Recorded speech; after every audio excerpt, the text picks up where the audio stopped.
elu tekkimise küsimus on inimesi alati huvitanud. Piiblis väljendab seda maailma loomise müüt, teadus on otsinud sellele vastuseid juba sajandeid. Üks võimalik vastus tuleneb iseorganiseerumise teooriast. See põhineb termodünaamikal ja selleks, et termodünaamika põhiolemusest saada mingi ettekujutus, peab teadma entroopia mõistet. Entroopia eestikeelse sõnaga on soojussurm ja entroopia tähendab seda, et suletud süsteemis temperatuuride erinevus ühtlustub aja jooksul. Ehk siis, kui algselt on mõni keha kuumem ja mõni jahedam, siis lõppkokkuvõttes on kõik sama temperatuuriga.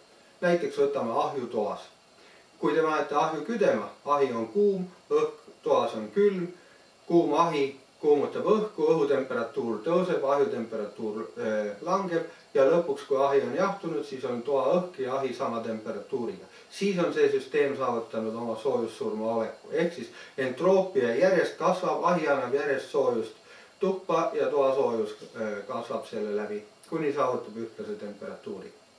Nii, see on entroopia kasvu seadus ja see on seotud tõenäosusega. Ehk siis, mida tõenäolisema olekuga meil tegu, seda suurem on selle oleku entroopia.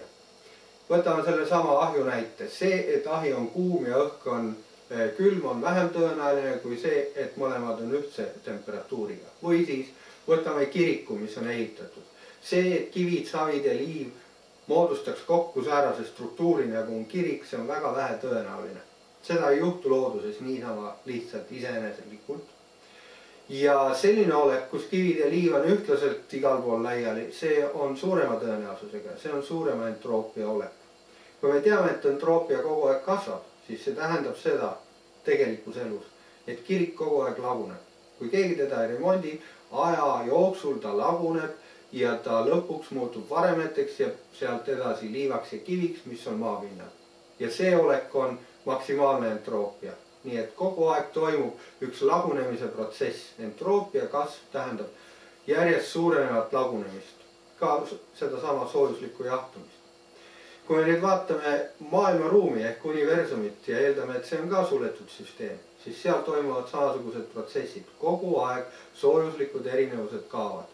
Ja me võime öelda, et lõpuks universum saavutab ka soojussurma oleku, kus tähed enam soojust ei anna, igal pool on ühtlane temperatuur, pime, kõle ja paljas, kui nii võib öelda piibli terminites. See on siis selline suhteliselt pessimistlik vaade, mis ütleb, et kõik kulgeb hävingu poole, paratamatu hävingu poole.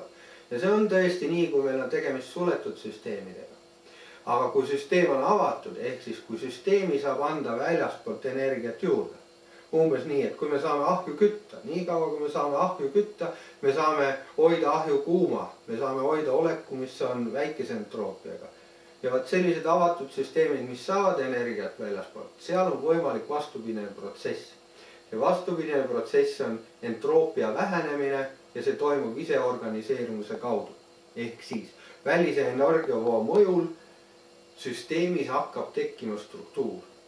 Ja see on seletus sellele, kuidas maal on elu tekkinud. Ehk siis päikeselt tuleva energia mõjuvool on saanud võimalikuks see, et on tekkinud algselt väikesed organismid, need on arenenud järjest suuremaks, kuni on välja kujunenud kõik liigid ja inimene on sama energiavoo põhjal ehitanud üles oma keerulised ühiskonnad, infotehnoloogia ja nii edasi. Senikaua, kui päike annab meile energiat, senikaua on meil siin maal võimalik ületada entroopiat, tekitada midagi, mis on vähe tõenäoline, mis on omamoodi ime. Kui välise energiavoog lakkab, siis hakkab taas kehtima see entroopia järjestikuse kasvu põhimõte ja kõik laguneb, kuni on jõudnud lõpuks jällegi soojussurma olekusse.